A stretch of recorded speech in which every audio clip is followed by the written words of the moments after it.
Labdien! Šodien projekta kopā mēs varam ietvaros ar Jelgavas Baltkrievu biedrības Ļenaku vadītāju un pirmsskolas izglītības iestādes Apelīti vadītāju un skolotāju Daci Viļumsoni parunāsim par pirmsskolas izglītības iestādes lomu ceļā uz vienotu skolu un skolotāja ģimenes lomu tajā, kā arī par sadarbību, kur ir ļoti būtisks priekšnoteikums, lai veiksmīgi ieviestu vienotas skolas ideju iestādēs. Bērnam ienākot izglītības iestādēs ir jājūtās droši. Visiem bērniem izglītības iestādē ir jānodrošina kvalitatīva izglītība, kā arī daudzpusīgas iespējas, lai viņš spētu sevi realizēt. Nenoliedzami, lai izglītības iestādē ienāktu pārmaiņas un tās veiksmīgi realizētu, ļoti būtiska loma ir tieši izglītības iestādes vadībai un vadības komandai. Jeļena, kas jūsuprāt raksturo vienotu skolu izglītības sistēmu? Labdien! Paldies par jautājumu! Es teiktu, ja mēs runājam oficiāli, tad, protams, tas ir izmaiņas izglītības likuma un vispārējais izglītības likumā. Un tas paredz arī pieeju, lai ir vienots standarts visiem mūsu bērniem, neatkarībā no etniskas piederības, no valodas, ar vienotu saturu, iespējām un, protams, arī ņemot vērā katram bērnam individuālas vajadzības. Mēs esam pirmsskola, pats pirmais līmenis, kad vecāki uztica savu bērnu tieši mums. Un galvenais mērķis – mēs sagatavojam bērnu skolai. Un mums ir ļoti svarīgi, lai katrs bērns jūtas droši, pārliecinoši, zinoši, lai viņš spējīgs arī izstāstīt par to, kas viņam ļoti uztrauc, izmantojot tā skaita valsts valodu. Mēs cenšamies veidot vidi, kur bērns attīstās atbilstoši savam vajadzībām, interesēm, bet uzsverot, protams, arī valsts valodas būtību. Jo valoda tas ir tikai instruments, lai mēs varētu audzināt savā iestādē izcils Latvijas patriotus ar kopīgām vērtībām, vēsturi, ar izpratni par to, kur mēs dzīvojam, kādi cilvēki mums ir apkārt un kas mums ir nepieciešams, lai stiprinātu mūsu valsti. Kā praksē tas izpaužās jūsu izglītības iestādē? Varbūt varat minēt kādus konkrētus piemērus? Mūsu iestādē ir 24 ukraiņi, tas ir kā piemērs, un mums ir ļoti svarīgi dot bērniem arī pārliecību, ka viņi ir sagaidīti iestādē, runāt un komunicēt ar vecākiem un pārliecināt, ka mēs esam tie, kuri gatavi viņiem palīdzēt. Un, protams, pedagogu loma un kopēja tāda loma būt kā tiltiņš starp ģimeni un bērniem un sadarbības partneriem. Mēs, kā iestāde, arī esam tāda ļoti svarīga vieta bērnu dzīvē. Apkārt ir bērni, kuri varbūt arī nepārvalda valodu, bet ļoti svarīgi saprasties un draudzēties.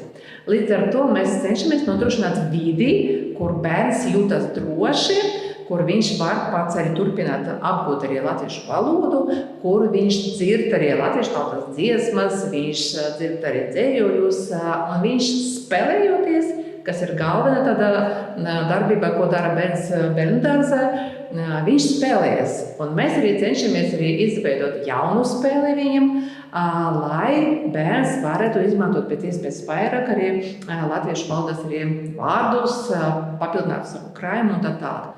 Protams, tas ir uzliek arī papildus pienākumus skolotāju, jo ir jāpasniedz, jādod zināšanas ne tikai tas, kas ir paredzēts arī tematiski, bet jādod arī papildus arī vēl iespēju bērnam apgūt latviešu valodu.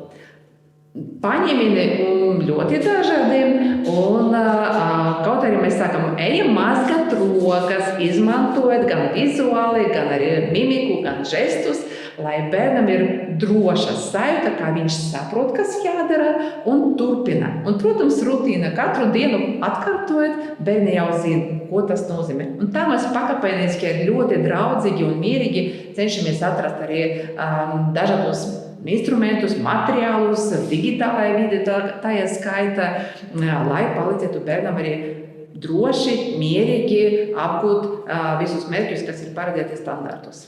Paldies par konkrētiem piemēriem. Jau pieskārāties pie tā, ka skolotājs ir tas tiltiņš, tā bērnu, ģimene un visu pārējo. Jautājums ir varbūt ieskicējiet to skolotāju lomu sadarbībā ar ģimeni. Es teiktu, ka ģimene ir ļoti svarīgs elements mūsu darbā, jo mēs iesakām, ka profesionāli virzīt bērnu, lai viņš ir drošs, pārliecinošs un gudrs un gatavs arī skolai, bet ļoti svarīga loma ir ģimene, vecāki.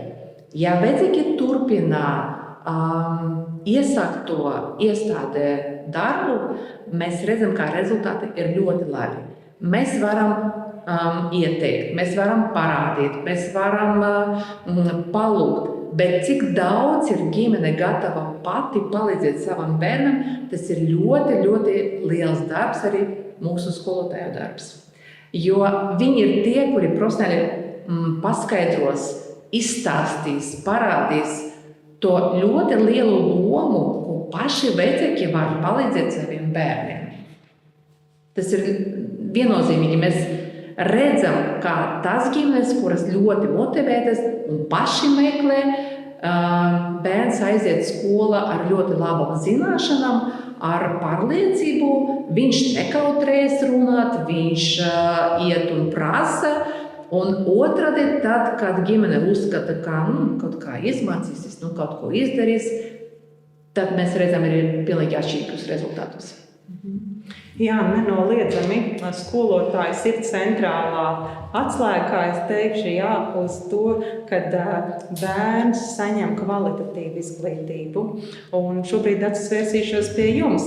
Kā jūs, kā skolotājs, kas ikdienā ir kopā grupiņā ar bērniem, kā jūs redzat šo vienotās skolas pieejas īstenošanu no savas skatu punkta?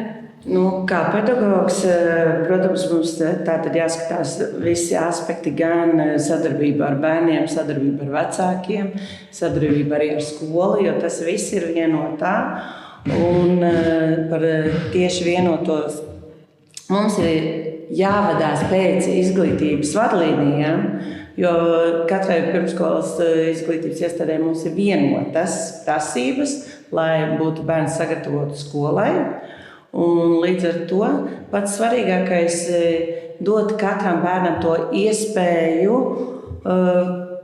kļūt patstāvīgam, jo mūsdienās bērni ir ļoti dažādi un atšķirīgi. Gan, kā vadītāji teica, gan mums ir tautības dažādas, gan arī ir tāpatās vienas tautības bērniem dažādas mācīšanās problēmas vai atkal temperamenti ir dažādi, un mums ir jāpiemeklē katram bērnam individuāli to viņa pieeju, lai viņš būtu sagatavots prasmēs, un līdz ar to viņš būtu stabils skolai jau. Jā, jo pirmskolai tiešām ir jānodrošina tas pamats, lai tiešām būtu veiksmīgi šī pārēja uz skolu. Un, kā jau minējāt, bez ģimenes nekāda neiztiek. Un tad es vēršos atkal ar jautājumu pie jums, Dace, kā praktiķa, kurš tiešām ir bērnu izglītības iestādē, un katram bērnam ir ģimene. Un kā jūs šos izglītības mērķus kopā ar ģimeni sasaistat, lai tiešām arī ģimene mērķtiecīgi iesaistās un atbalsta jūs? Kas ir tie jūsu paņēmieni? Tad, kā jūs teicāt, pats galvenais ir tas vecāku atbalsts bērnam, un mums jāizklavē līdz vecākam par to, ka viņš ir tas svarīgākais. Nevis mēs, pedagogi, mēs dodam instrumentus, padomus, bet pats svarīgākais ir vecāks. Jo bērns uztvers vecāku, un ja vecāks sadzird mūs, tas ir ļoti svarīgi, jo tad mēs strādājam, un arī vecāks. Mēs ar vecākiem pirmkārt pārunājam, kāds ir viņu bērnu labās sasniegumi, kādas problēmas, un kā mēs kopīgi varētu šīs problēmas risināt, ko mēs varētu ieteikt. Un, piemēram, tāpat kā jau vadītāja teica, mums ir ļoti daudz ukraiņu bērnu, un viņiem ļoti nepieciešams palīdzība valodas apguvē. Tad mēs iesakām vecākiem gan apgūt dziesmiņas, kādas tieši skatīties YouTube latviešu īsas filmiņas, kur ir gan par krāsām vai formām, lai viņi izmanto tos resursus, kas ir tieši latviešu valodā. Jo, protams, internets ir bagātīgs dažādā. Tas būtu tieši, piemēram, ukraiņu vecākiem. Tāpat tās arī, ja vecāks, kam ir jāsaprot, ka tā valodiņa ir arī svarīga viņam, jo viņš ir tas paraugs bērnam. Un, ja var uzspēlēt kādu spēli, piemēram, mājās, es šodien būšu skolnieks, bet tu skolotājs. Un tad tu man šodien iemāci, piemēram, 3 latviešu vārdiņus. Tu ej uz dārziņu un iemācies tur 3 jaunus latviešu vārdiņus, un nākot mājās tu man iemācīsi. Bet bērns jau arī grib, lai vecāks viņam iemāca, bet rīt es būšu skolotājs, un es, kamēr tu būsi dārziņā, iemācīšos arī jaunus vārdiņus. Un tad atkal es tev iemācīšu, tā sadarbība mājās. Tas būtu viens no paņēmieniem, ko varētu piedāvāt. Bērniem, piemēram, kuriem ir grūtāk var uztvert, viņiem ir viegli uztvert ar attēliem. Mēs vecākiem iesakām, piemēram, izmantot attēlu kārtiņus. Tas ir ne tikai citu valodīgiem bērniem, bet arī tie paši, kas jau mūsu latviešu bērni, viņiem ir vieglāk caur attēlu uztvert. Tātad attēlu kārtiņas izmantojam, lai varētu. Tāpat tās arī atgādnes dažādas. Gan vecākiem mēs varam parādīt, kādas mēs izmantojam, bet tādu pašu materiālu var arī izmantot mājās. Lai tas secīgi notiek kā dārziņā, tā papildus arī mājās, lai nav tā kā 2 atgrieztas daļas.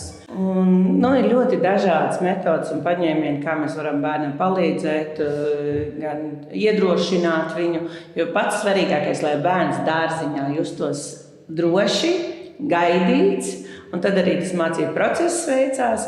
Un, līdz ar to arī vecākiem tieši tas pats, kā viņiem iedrošināt bērnu, ka tu ej uz pozitīvu vidi, ka tur tevi gaida. Arī vecākam parādīt, ka es neuztraucos. Es zinu, ka tev tur būs labi. Un līdz ar to bērnam būs vieglāk mācīties. Jā, tā arī ir dienas lielāko daļu, jo bērns pavada pirmsskolas izglītības iestādē un tāpat kā pieaugušais savā darba vietā. Un tas ir ļoti būtisks tā vide, kas mums ir apkārt, mūsu kolēģi, mūsu sadarbības partneri.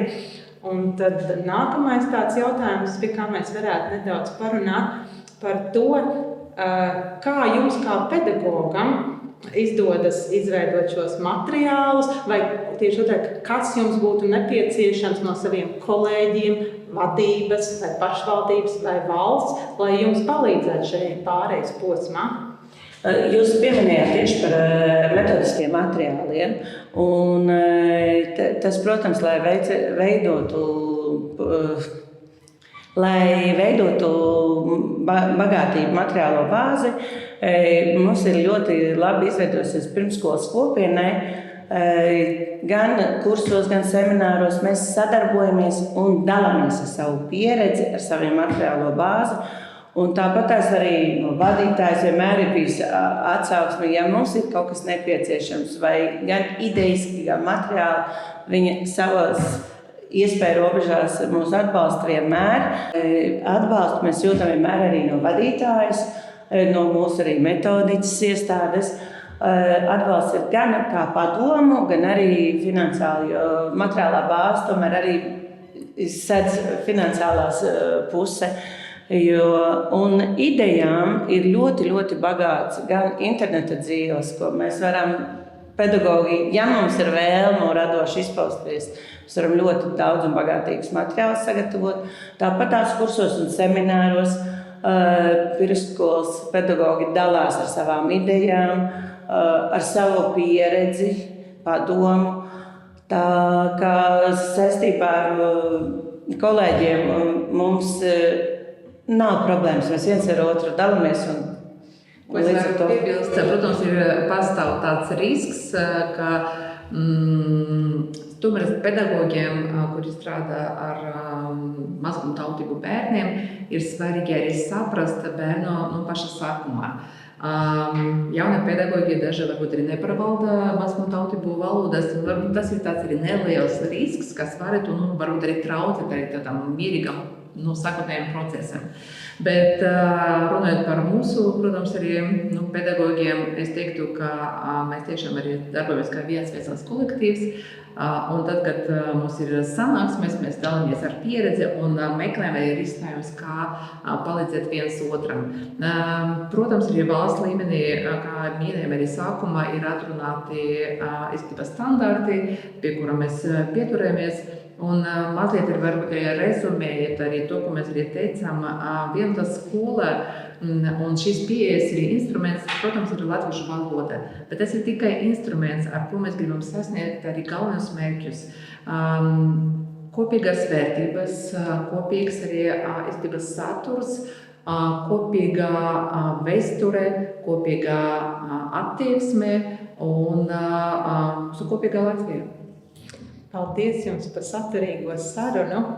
Un tie galvenie, manuprāt, atslēgas vārdi ir sadarbība, kopīgs darbs un pastāvēs tas, kurš nebaidīsies no pārmaiņām. Un kā jau akcentēju, ļoti būtiska loma pārmaiņu procesā ir tiešām izglītības iestādes vadībai. Un šeit es sadzirdēju, ka izglītības iestādes vadība ir atvērta sadarbībai un atbalsta. Paldies jums abām, ka atnācāt. Veiksmīgi turpmākajos darbos. Paldies! Paldies!